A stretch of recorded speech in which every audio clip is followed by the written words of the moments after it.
made that you think were, without which you would not be here today?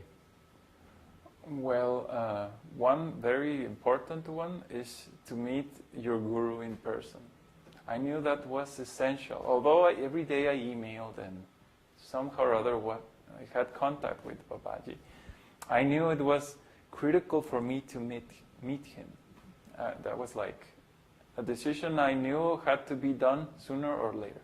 So I was just expecting vacations or something to come near to meet him. And then, after the meeting, then I would decide, oh, I like or I don't like. This is real or this is just phony?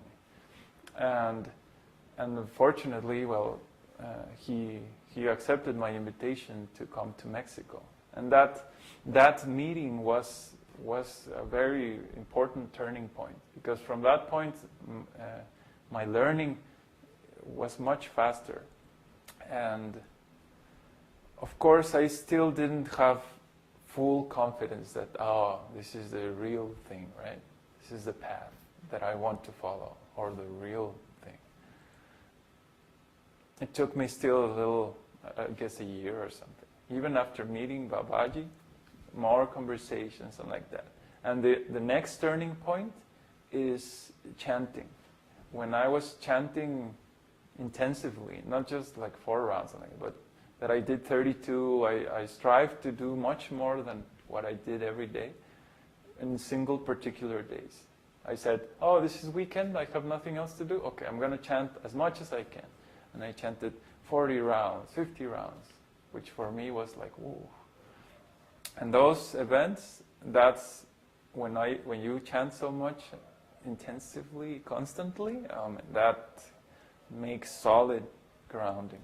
Then you have experience of what it feels to be closer to Krishna, and then very important. You mentioned that there was still a period over which you had to take to overcome doubts that you had. Mm-hmm. What were these doubts that you had, and what happened that made these doubts vanish? Well, for one thing, is this guru bona fide? Or are you trying to be? That's any disciple should ask this question and evaluate his guru. Of course, he doesn't have a clue how to choose a guru. Later on, you discover it's the other way around. But at least with the basic intelligence that one has, one looks at the guru and I did this several times. I thought to myself, I'll ask the hardest questions I can find about spiritual life, that I could imagine, and ask them to Babaji. And these were questions that I had not even a clue what were the answers. And every time I did this kind of question to Babaji, every single time I was like, he knows. Because he answered with authority, not with just sentiment or some nonsense, He replied in a very scientific way. And this helped me a lot. Then the chanting, and then more association with Babaji himself, and reading the scriptures. That was also very, very important. Everything I read that I could actually confirm, some things you can't, like the distance to the moon or whatever. But the things you can, like in Bhagavad Gita, the 3 modes of nature, every single sentence I tested on my daily job and like that, and it was perfectly matching. And I was like, yeah. So basically, time went by, and every day was stronger and stronger and stronger. And there comes a point where it's so strong that there's no more doubt. There's no more. And this is the point at which you make a commitment that I am 150% committed to this path. Yeah, it increases. It increases gradually until it comes to the maximum, full surrender. I think it still increases over time. It actually increases even further. It's like never-ending stuff, spiritual. If you had to go back and do this whole transition again, Are there things that you would have done differently, or you think could have been done differently, or do you think everything happened just the way it should have happened? Yeah, I don't think I could improve it really. Especially dealing with family and like that. It's like, in any case, they would reject, they wouldn't like the idea. So, even if I would be completely polite or slow, they wouldn't like it anyways. No? I don't think there's any improvement I could do. Have you had any success at explaining this philosophy to someone else, or making devotees out of people that you've met in your life? Well, I think that would be Graciela. Well, before Graciela there was Mauricio, one little cousin. And it was a nasty story. He became devotee and everything. He was chanting, following the principles. But then his mother forced him to eat meat and reject spiritual life. And she wanted to force him to read the Bible and like that. She completely freaked out with Prabhupada.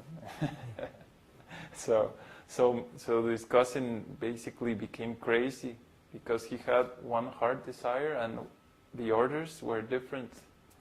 And he like, cuckoo. 6 months later he was hearing heavy metal and completely like lost.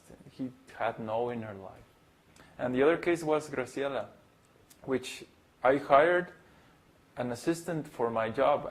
I knew I needed someone to replace me when I left, so I particularly looked for a person who was interested in spiritual life. And she got an interview and everything, and she said, yeah, God for me is the most important. So it was great because every day we would speak about God and how to serve God and spiritual life and like that. And gradually, just as usual, with Vedic principles, there's not much to argue. And she basically started becoming vegetarian and chanting rounds and like that. And after a while, she still is devotee, and she takes care of the deities in Mexico, Jagannath deities and like that. And where you are right now in your life, do you think things could be different? Would you rather things are different, or are you very satisfied with your current situation? Well, what is your current situation, materially and spiritually?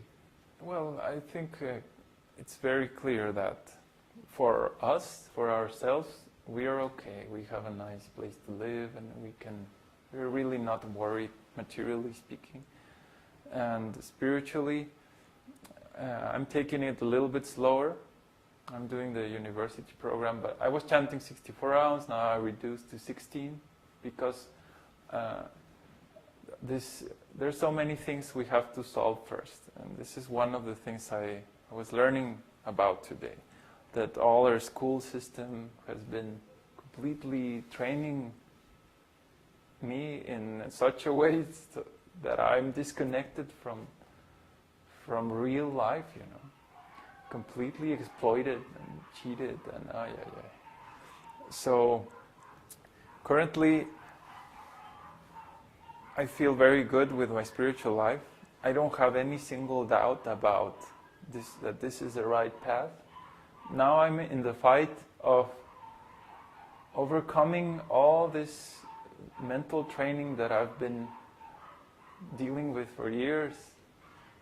And I feel worried because we really need to be self-sufficient and learn. I don't even know how to grow a potato. I mean, really. I have no clue. My only abilities is to computers. That's it. But I have no clue how to raise a potato or milk a cow. Things that are really useful, There's no electricity. What am I going to do? Program?